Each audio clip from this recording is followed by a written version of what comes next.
السلام علیکم ورحمۃ اللہ وبرکاتہ۔ قرآن مجید کے مضامین کا پارہ وار خلاصہ ہم نے شروع کیا ہے۔ اس سلسلے میں آج 28واں پارہ ہمارے سامنے ہے۔ قد سمع اللہ۔ اس پارے میں 9 مکمل صورتیں ہیں۔ صورت نمبر 58 سورۃ المجادلہ سے لے کر سورت نمبر 66 سورۃ التحریم تک۔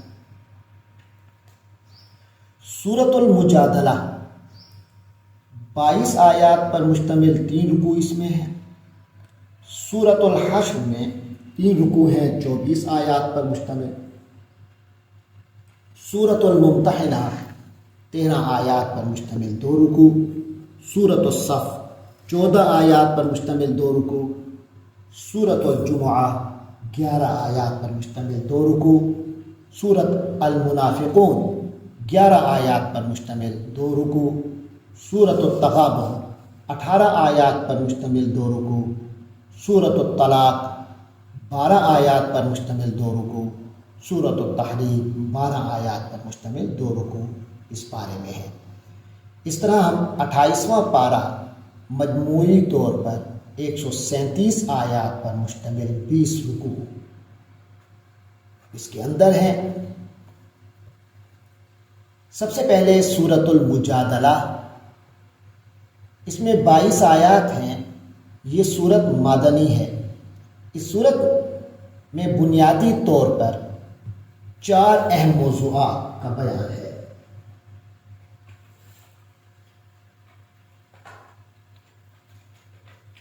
نمبر 1 زہار، نمبر 2 سرگوشیوں اور خفیہ باتوں کے احکام، نمبر 3 اجتماعی مجالس کے آداب، اور نمبر 4 منافقین کا تذکرہ۔ سب سے پہلے زہار کا بیان ہمارے سامنے آتا ہے۔ خولہ بنت ثعلبہ رضی اللہ عنہا کے شوہر نے ان سے زہار کیا۔ یہ زہار کیا ہے؟ اہل عرب میں یہ طریقہ تھا کہ کوئی شوہر اپنی بیوی سے کہہ دیتا تھا کہ انتی علیہ کا ظہر امی، یعنی تم میرے لیے ماں کی پشت کی طرح ہو۔ جاہلیت کے زمانے میں اس کے بارے میں یہ سمجھا جاتا تھا کہ ایسا کہنے سے بیوی ہمیشہ کے لیے حرام ہو جاتی ہے۔ اس لیے حضرت خولہ پریشان ہو گئیں کہ اب کیا ہوگا۔ چنانچہ وہ نبی کریم صلی اللہ علیہ وسلم کے پاس آئیں اور اپنی فریاد پیش کی، اور بار بار پیش کی۔ ہر بار حضرت محمد صلی اللہ علیہ وسلم یہی فرماتے رہے کہ تو اپنے شوہر کے لیے حرام ہو گئے۔ آخر حضرت خولہ رضی اللہ عنہ نے اپنے رب کی طرف ہاتھ بلند کیے تو اللہ نے نبی کریم صلی اللہ علیہ وسلم پر یہ صورت نازل کی، جس میں زہار کے کفارے کا بیان ہے کہ یا تو ایک غلام آزاد کیا جائے، یا مسلسل 2 ماہ کے روزے، یا 60 مسکینوں کو کھانا کھلایا جائے۔ اس کے بعد دوسرا نقطہ جو ہمارے سامنے آتا ہے وہ سرگوشیوں اور خفیہ باتوں کے بارے میں احکام ہے۔ بعض یہودی اور منافقین آپس میں اس طرح سرگوشیاں کیا کرتے تھے جس سے مسلمانوں کو یہ اندیشہ ہوتا تھا کہ وہ ان کے خلاف کوئی سازش کر رہے ہیں۔ نیز بعض صحابہ کرام حضور اکرم صلی اللہ علیہ وسلم سے تنہائی میں کوئی مشورہ یا کوئی بات کرنا چاہتے تھے۔ اس صورت میں ان خفیہ باتوں کے احکام بیان فرمائے گئے ہیں۔ اس کے بعد اجتماعی مجالس کے آداب کا بیان ہے جو مسلمانوں کو اپنی اجتماعی مجلسوں میں ملحوظ رکھنے چاہیے۔ پھر منافقین کا تذکرہ ہے۔ ان منافقوں کا تذکرہ ہے جو ظاہر میں تو ایمان کا اور مسلمانوں سے دوستی کا دعویٰ کرتے رہتے تھے، لیکن در حقیقت وہ ایمان نہیں لائے تھے اور در پردہ مسلمانوں کے دشمنوں کی مدد کرتے رہتے تھے۔ اس کے بعد سورۃ الحشر شروع ہوتی ہے۔ سورۃ الحشر 24 آیات پر مشتمل ہے۔ اس میں 3 رکوع ہیں۔ یہ سورت بھی مدنی ہے۔ نبی پاک صلی اللہ علیہ وسلم کے مدینہ منورہ ہجرت فرمانے کے دوسرے سال نازل ہوئی تھی۔ اس سورت میں 3 نکات ہمارے سامنے ہیں۔ نمبر 1 اللہ تعالیٰ کی بعض صفات کا بیان، نمبر 2 قبیلہ بنو نذیر کی جلا وطنی کا بیان، نمبر 3 مال فہ کے بارے میں شریعت کا حکم،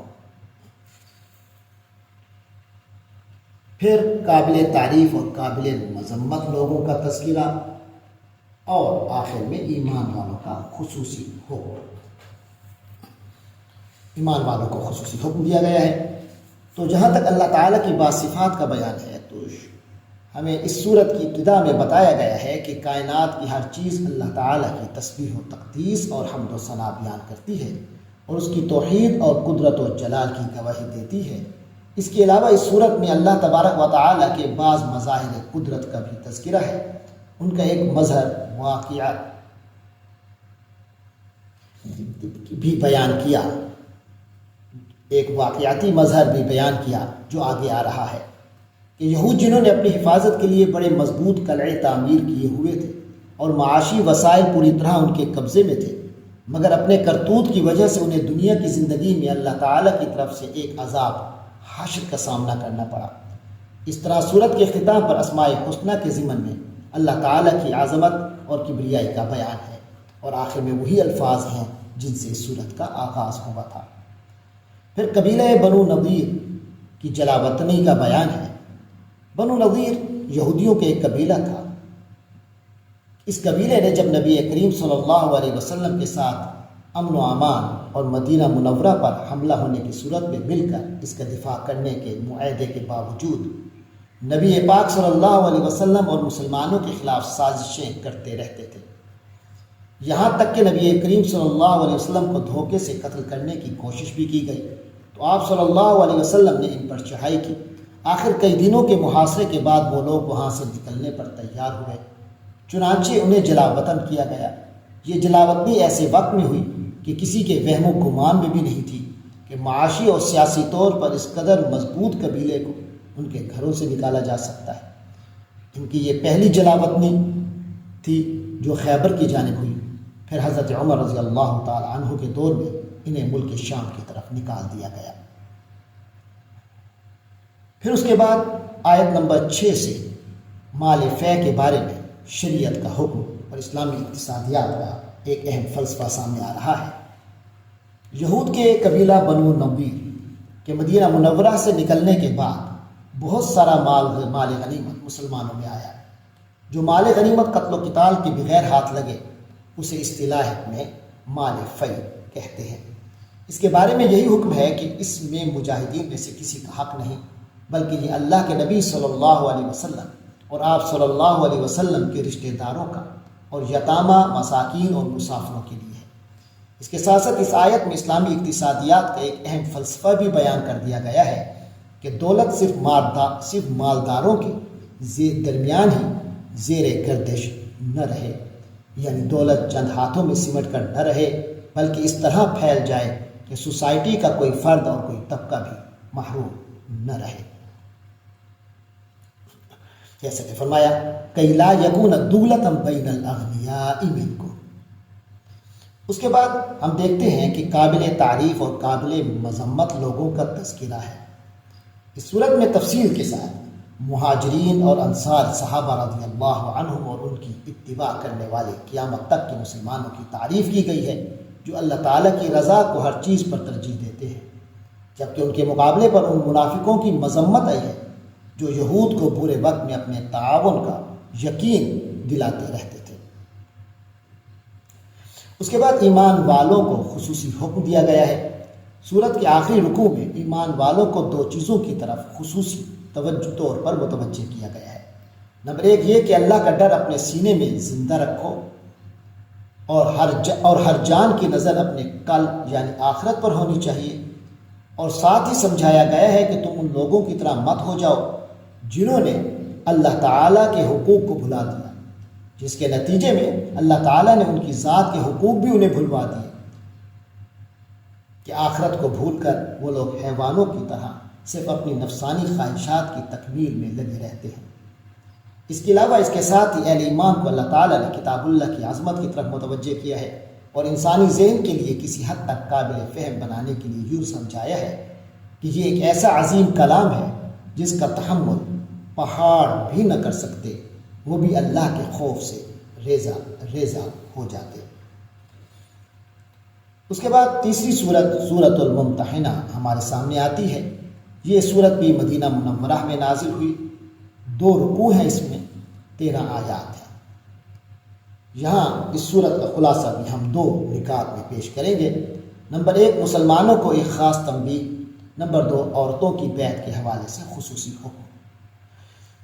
جہاں تک مسلمانوں کو ایک خاص تنبیہ کا معاملہ ہے، یہاں مسلمانوں کو تنبیہ کی گئی ہے کہ وہ اسلام دشمنوں سے دوستی نہ کریں، کیونکہ یہ وہ لوگ ہیں جو اسلام اور اہل اسلام کو نقصان پہنچانے کے لیے کوئی دقیقہ فروغ گزاشت نہیں کرتے، اور وہ لوگ اس سلسلے میں رشتے ناتوں کی پرواہ بھی نہیں کرتے۔ اس طرح اس موضوع پر اس صورت کے شروع میں تفصیلی بیان ہے، اور اس حوالے سے حضرت ابراہیم علیہ وعلی نبینا الصلاۃ والسلام کی شخصیت کو بھی آئیڈیل کے طور پہ پیش کیا ہے، اور ان کا قصہ بیان کیا جنہوں نے اللہ کے لیے اپنی مشرک قوم سے براءت کا اعلان فرمایا۔ پھر یہاں ہمیں عورتوں کی بیعت کے حوالے سے بھی خصوصی حکم ملتا ہے۔ اس صورت میں ایمان والی خواتین کے بارے میں بھی رہنمائی موجود ہے، جو صلح حدیبیہ کے بعد مدینہ منورہ ہجرت کر کے آ گئی تھی۔ ان کے بارے میں حکم دیا کہ ان کا امتحان لے لیا جائے، اور انہیں اچھی طرح جانچ لیا جائے کہ کیا واقعی انہوں نے ایمان کی خاطر ہی ہجرت کی ہے۔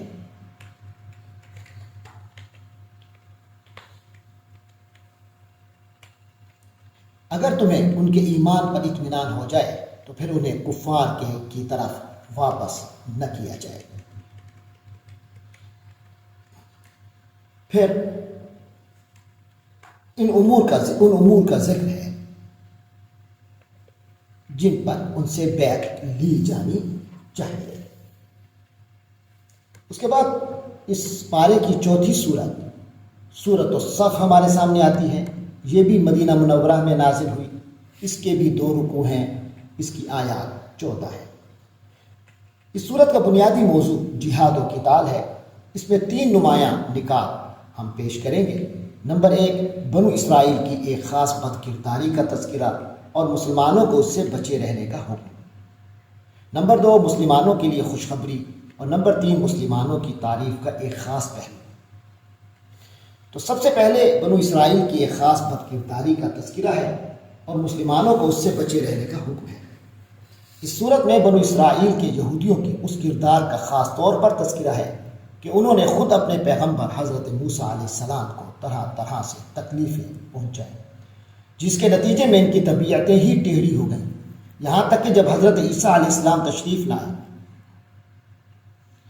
تو انہوں نے ان کی نبوت کا بھی انکار کر دیا، اور انہوں نے نبی پاک حضرت محمد صلی اللہ علیہ وسلم کے تشریف لانے کی جو بشارتیں دی تھیں ان سے بھی غافل ہو گئے۔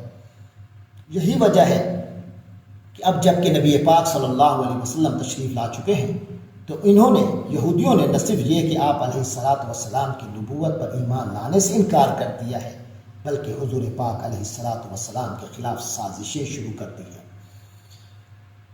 اس کے بعد مسلمانوں کے لیے خوشخبری کا پہلو اس صورت میں ہے۔ خوشخبری دی گئی ہے کہ اگر انہوں نے رسول اللہ صلی اللہ علیہ وسلم کی ٹھیک پیروی کی اور وہ کام کیے جن کا اللہ تعالیٰ نے اس صورت میں خاص طور پر حکم دیا ہے، اور ان میں جہاد خصوصی اہمیت رکھتا ہے، تو اللہ تعالیٰ ان کو عن قریب فتح و نصرت عطا فرمانے والے ہیں۔ اس طرح منافقین اور یہودیوں کی ساری سازشیں خاک میں مل جائیں گی، اور ساتھ ہی یہ واضح کر دیا گیا ہے کہ کوئی کتنی ہی طاقت صرف کر دے لیکن نور الہی یعنی اسلام کو نہیں مٹا سکتا۔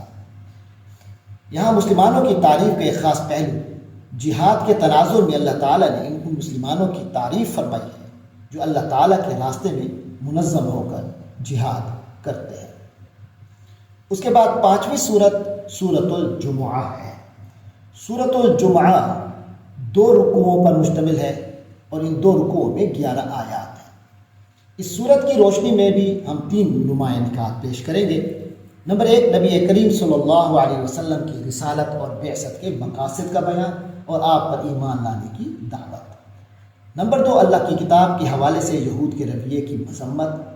نمبر 3، جمعے کی اہمیت اور مسلمانوں کو ایک خصوصی ہدایت۔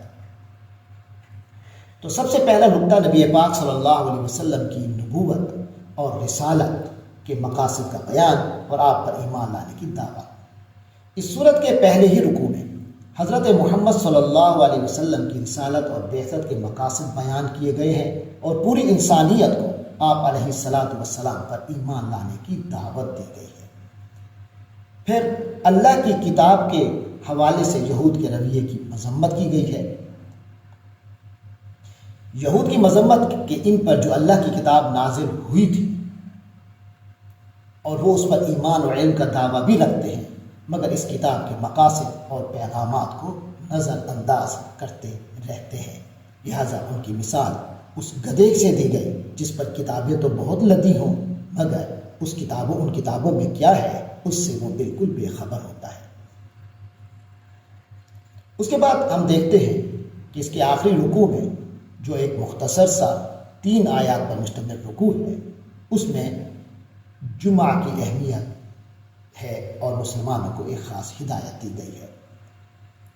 جمعہ کی اہمیت اور چند احکام آئے ہیں اور مسلمانوں کو یہ ہدایت دی گئی ہے کہ ان کی تجارتی اور معاشی سرگرمیاں اللہ تبارک و تعالیٰ کی عبادت کے راستے میں رکاوٹ نہیں بننی چاہیے۔ چنانچہ اس حوالے سے خصوصی طور پر حکم دیا کہ جمعہ کی اذان کے بعد ہر قسم کی خرید و فروخت بالکل ناجائز ہے، اور یہ کہ جب حضور صلی اللہ علیہ وسلم خطبہ دے رہے ہو اس وقت کسی تجارتی کام کے لیے آپ کو چھوڑ کر چلے جانا جائز نہیں ہے، اور اگر دنیاوی مصروفیات کا شوق کسی دینی فریضے میں رکاوٹ بننے لگے تو آخرت میں اللہ تعالیٰ نے مومنوں کے لیے جو کچھ تیار کر رکھا ہے اس پر دھیان کرنا چاہیے، کیونکہ وہ دنیا کی ان دل فریبیوں سے کہیں زیادہ بہتر ہے۔ اس کے بعد اس پارے کی چھٹی سورت المنافقون شروع ہوتی ہے۔ یہ بھی 11 آیات پر مشتمل ہے، 2 رکوع اس میں ہیں۔ اس سورت کے مضامین منافقین کی حقیقت بیان کرتے ہیں کہ وہ رسالت کی گواہی دینے میں بھی جھوٹے ہیں، اور نبی پاک صلی اللہ علیہ وسلم اور صحابہ کرام کو ان کی چال بازیوں اور سازشوں سے ہوشیار رہنے کا حکم بھی اس سورت میں دیا گیا ہے۔ اس کے علاوہ منافقین کے سردار عبداللہ بن ابی کو اس بات کا یہاں جواب بھی دیا گیا ہے جو اس نے مہاجر صحابہ کرام کو نکال باہر کرنے کے لیے بولا تھا اور اپنی گندی ذہنیت کو آشکار کیا تھا، اور اس کے ساتھ مومنوں کو اس بات کی تنبیہ کی گئی ہے کہ تمہارا مال اور اولاد یعنی دنیاوی مصلحتیں تمہیں اللہ کے ذکر اعلیٰ مقاصد سے غفلت میں کسی صورت نہ ڈالے کہ کہیں یہ تمہاری بربادی کا ذریعہ نہ بن جائے۔ اس کے بعد 7ویں سورت التغابن جو مجموعی طور پر سورت نمبر 64 ہے، یہ ہمارے سامنے آتی ہے۔ 18 آیات پر مشتمل ہے، 2 رکوع اس سورت میں ہیں۔ یہ سورت بھی مدینہ منورہ میں نازل ہوئی اکثر مفسرین کی رائے کے مطابق۔ البتہ اس کے مضامین مکی صورتوں کی طرح اسلام کے بنیادی عقائد کی دعوت پر مشتمل ہے۔ ایمانی مباحث کے حوالے سے جامع ترین صورت ہے۔ پہلے رکوع کی 10 آیات میں اللہ تعالیٰ کی قدرت کاملہ کے حوالے سے توحید، رسالت اور آخرت پر ایمان کی دعوت دی گئی ہے، اور پچھلی امتوں کی تباہی کے اسباب بتاتے ہوئے توجہ دلائی گئی ہے کہ ان حقائق کو قبول کرو اور انہیں حرز جان بناؤ، اور ان پر یقین سے اپنے باطن کو منور کرو اور اس میں آنے والی ہر رکاوٹ کو عبور کرو۔ پھر دوسرے رکوع کی پہلی 5 آیات میں ایمان کے ثمرات اور ایمان کے نتیجے میں انسان کے فکر و نظر اور اس کی شخصیت میں جو تبدیلیاں رونما ہونی چاہیے ان کا بیان ہے۔ پھر آخری 3 آیات میں ایمان حقیقی کے تقاضوں کو عملی طور پر پورا کرنے کی نہایت زوردار اور پرتاثیر ترغیب دلائی گئی ہے، اور تقوی، سمع و اطاعت اور انفاق فی سبیل اللہ کی اہمیت پر بہت زور دیا گیا ہے۔ اس کے بعد سورت نمبر 65 سورت الطلاق شروع ہوتی ہے۔ یہ سورت بھی مدنی سورت ہے۔ اس میں طلاق کے بعد مسائل کا بیان ہے اور مختلف قسم کی عورتوں کی عدت کا بیان ہے۔ اس کے علاوہ اس میں یہ بیان ہے کہ متقیوں کو پریشانی سے نجات ملے گی، بے حساب رزق ملے گا، ان کے معاملات آسان ہوں گے اور ان کے گناہ مٹا دیے جائیں گے اور اجر عظیم انہیں ملے گا۔ اس کے بعد اس پارے کی آخری سورت نمبر 66 سورت التحریم ہے ہمارے سامنے۔ یہ بھی مدینہ منورہ میں نازل ہوئی، 2 رکوعوں پر مشتمل ہے۔ اور یہ 2 رکوع 12 آیات پر مشتمل ہے۔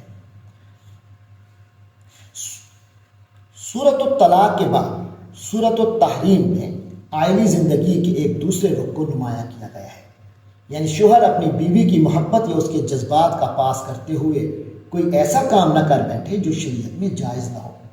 اس کے علاوہ اس صورت میں عورتوں کے لیے 2 قسم کے کردار واضح کیے گئے ہیں۔